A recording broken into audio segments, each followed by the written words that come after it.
On today's episode of 10 Second Camaro, we're going to go ahead and strip down this intake and start trying to get this paint off.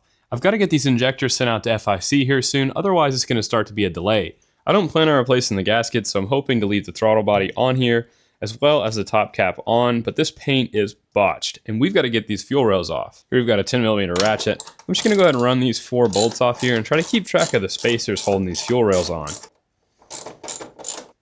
Now that we've got all 4 of our little bolts out, I'm going to go ahead and see if I can weasel one of these fuel rails out. For anybody wondering, these are Bosch 280-155-868. They'll plug right into the Camaro harness, and they're really just injectors out of a 3800 supercharged V6 out of a Buick.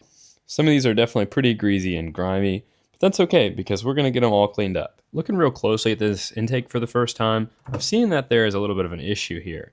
There's supposed to be a retainer ring here to kind of keep this injector in. As you can see in this one, there's a small diameter hole where only the tip of the injector can fit through. Fortunately, these injectors have a pretty big body, so they seem to get caught before they go through it. But I'm gonna have to keep an eye on this for sure.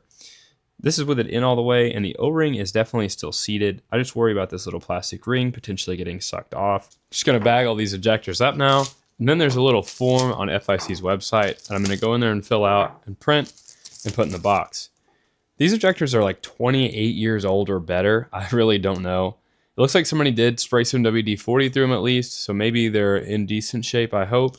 If you're putting together a motor with old injectors, I really suggest you do something like this. In the meantime, spin those wrenches, and I'll see you guys next time.